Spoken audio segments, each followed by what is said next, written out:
A woman sits in a hospital bed in London. She is young, smart, successful, and she is here because she tried to end her life. Not because of an illness, not because of an accident, because of a man she met on a phone app.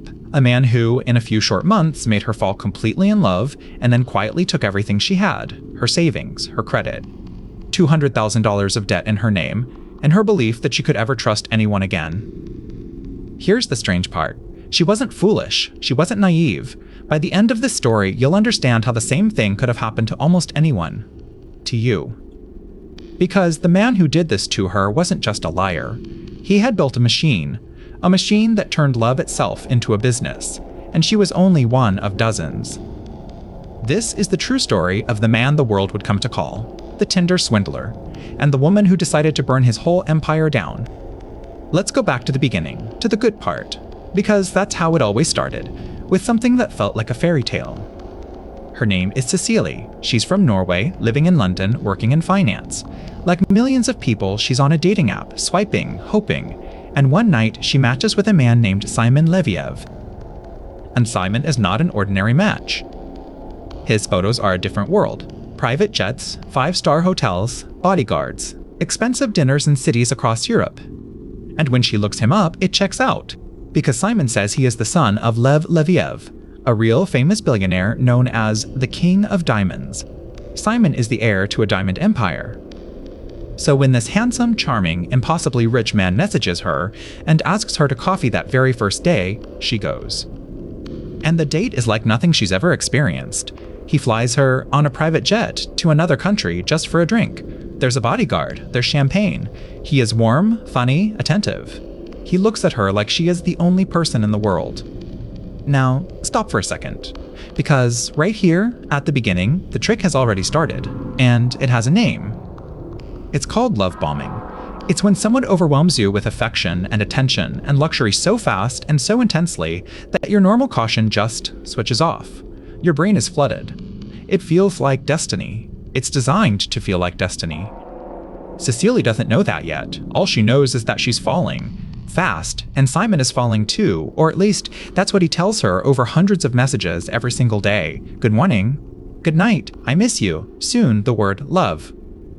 Within weeks, they're a couple. She has met the man of her dreams. And that's exactly the moment the machine needs, because you can't take everything from someone who's being careful. You can only take everything from someone who's in love. Remember that. It matters for what comes next. Now I have to show you something Cecilie couldn't see, the thing happening behind the curtain, because if you understand this one secret, the whole story clicks into place. The private jet, the 5-star suites, the gifts, the bodyguard, the Diamond Air lifestyle. None of it was his. According to the Netflix documentary and years of reporting, almost every luxurious thing Simon showed off was paid for with money taken from others' women he had charmed before Cecilie. He would take money from one woman, use it to look like a billionaire for the next woman, take her money, and use it to dazzle the one after that. It's the oldest trick in fraud, dressed up in Louis Vuitton. Money from new victims pays for the show that traps the next victim. A chain, a machine. And every woman who fell in love was, without knowing it, funding the trap for the woman who came after her. So when Cecilie flew on that private jet, she may have been flying on the stolen savings of a woman she would never meet. The fairy tale was real. It was just paid for by other people's heartbreak. And here's the genius of it, the cold, cruel genius. A normal scammer asks for money. That raises alarms. Simon never needed to ask because for weeks he wasn't taking anything at all. He was only giving. Gifts, trips, attention. He was building something worth far more than money. He was building trust. Because trust is the only thing that makes a smart person hand over their bank account. And Simon was patient. He would spend that trust later all at once. He was, in a way, an investor. He invested love, and he was about to demand a return. But how do you ask the woman you love for hundreds of thousands of dollars without her running? You'll see, and it's the most chilling part of the whole story. One night, everything changes. Cecilie gets a message from Simon, and it's not a good morning text. It's terrifying. Simon says he's been attacked. His enemies, dangerous people in the diamond world, people who want him dead, have found him. His bodyguard is hurt, bleeding. There are photos. It looks real. It looks like a nightmare. And from that night on, Simon is a man on the run. He tells Cecilie that to stay alive, he can't use his own name for anything. His credit cards, his bank accounts, using them would light up a map and lead his enemy straight to him, so he has to go dark. Which creates a problem, a very expensive problem, because a man in hiding still needs money for flights, for hotels, for security, and he can't touch his own fortune without being tracked and killed. So he turns to the one person he trusts, the woman he loves. Could she help him? Just for a little while? Could she put some of his expenses on her card? His money would pay it all back, of course, the second it was safe. It's just that her name isn't being hunted. Her name is safe. Now look at how perfect this trap is. He's not asking for a gift. He's asking for a loan he'll obviously repay. He's a billionaire, remember? He's not asking because he's greedy. He's asking because his life is in danger and she's the only one who can save him. Saying no doesn't feel like protecting your money. It feels like abandoning the man you love to be murdered. That's not a scam you fall for because you're stupid. That's a scam you fall for because you're loyal, because you care. He didn't target weakness. He targeted love. So she says yes. Of course she says yes. It starts small, then it grows. A credit card here, a bank loan there. New cards opened in her name because his emergency never seems to end. The enemies are always close. The danger never stops. And every time she hesitates, there's a new crisis, a new photo, a new reason that tonight is the night it all falls apart unless she helps. Cecily takes out loan after loan. She borrows from banks. She borrows from friends. She is now, on paper, hundreds of thousands of dollars in debt. All of it going to a man who promised he'd pay it back tomorrow. Tomorrow never came. Then came the thing that's almost worse than the theft. The excuses started to run out. The repayments Simon promised. Next week, I promise, the transfer is processing. Never arrived. Cecily was drowning. Banks were calling. The debt was crushing her. And she was terrified, not for herself, but for him. Because as far as she knew, the man she loved was still out there, hunted, in danger. So she did what love does. She kept believing. She made excuses for him. She sent more. And slowly, the truth she couldn't bear to look at started to force its way in. She started checking things, small things that didn't add up, and the more she pulled the thread, the more the fairy tale unraveled. The man on the run, spending her borrowed money, was posting photos on social media, on new trips, on private jets, with new women. He wasn't hiding from enemies, he was on to the next one. There were no enemies. There was no diamond empire waiting to pay her back. There was no Simon Leviev, not really. The name, the fortune, the danger, the love, all of it was a set.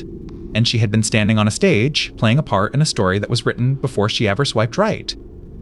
Imagine that moment, not just losing your money, losing the person too, because he was never real, greeting someone who never existed while holding the bill for his lie.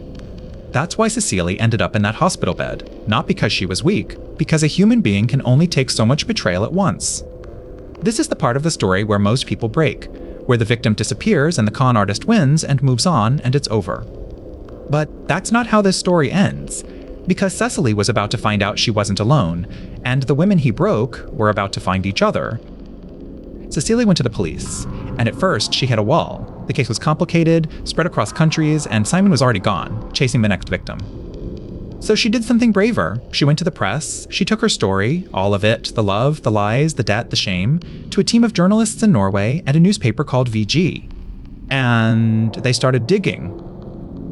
And that's when the story cracked wide open. Because the reporters found that Cecily was not the first. She was one in a long line. Women across Europe, all with the same story, almost word for word. The same jet, the same bodyguard, the same enemies, the same emergency, the same love followed by the same ruin. Two of those women would become the heart of the fight back. One was Pernilla, who thought she was Simon's close friend and got pulled into the machine a different way. The other was Eileen. And Eileen did something the con artist never saw coming. By the time Eileen figured out what Simon really was, she didn't panic. She didn't disappear. She got calm, and she got clever. She played along, pretended she didn't know clothes for quick cash. He agreed. He handed the con man's own luxury wardrobe to one of his victims. Eileen sold the clothes, and she kept every cent. The Tinder swindler had finally been swindled, but she wasn't done, because in playing along, she'd learned his movements. She knew his next flight.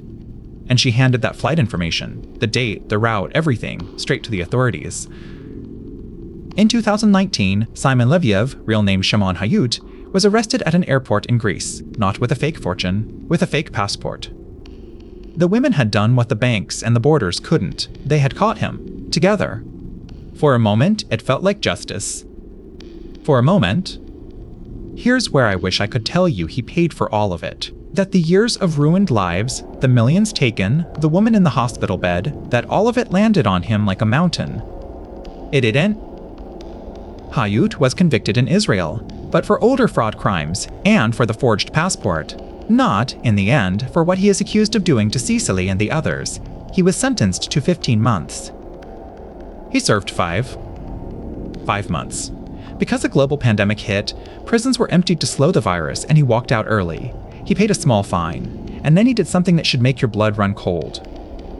He got famous. He leaned into the name the world gave him. He posted the luxury life again. He was reportedly signing with a talent agency, taking meetings, treating infamy like a career. To this day, he denies everything. His words, "I am not a fraud and I am not a fake. People don't know me, so they can't judge me." Meanwhile, the women, the ones who actually lived it, walked away with the debt. Cecily and the others were left owing money they never spent on themselves, for a love that was never real, to banks that still wanted to be paid. They started a fundraiser just to try to climb out of the hole he dug in their names. So let that sit with you. The man took millions, he served 5 months, and his victims are still paying his bill. That's not a satisfying ending, I know, but I'm not going to lie to you to make it feel better because the real lesson is in the unfairness. This is what these people count on. That the system is slow, that shame keeps victims quiet, that by the time anyone catches up, they're already gone, already someone else's fairy tale. Now let me say the most important thing in this whole video, and I need you to actually hear it. If your first thought about Cecily was, how could she be so stupid? I understand. Almost everyone thinks that. And it's exactly the wrong lesson, and it's the thinking that makes you the perfect next target.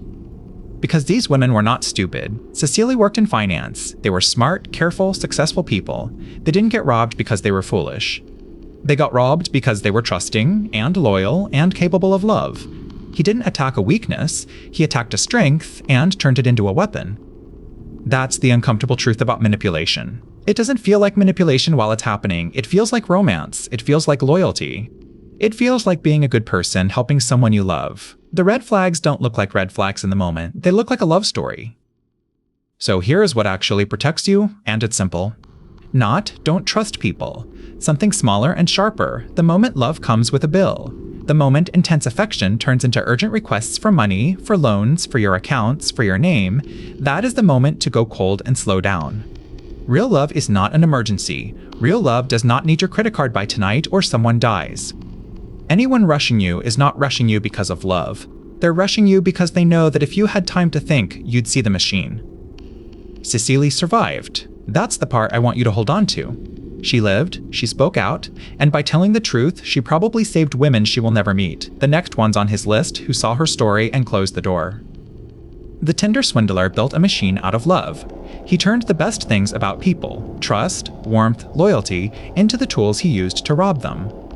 And the only thing that ever actually stopped him wasn't the law. It was the women he underestimated, comparing notes, refusing to stay ashamed, and burning his story down in the light. He's still out there, somewhere, denying it all. But now you know how the machine works, and a machine only works in the dark. If this story got to you, share it, because the next person it reaches might be the next person he tries. Take care of yourself, and be careful who you fall for.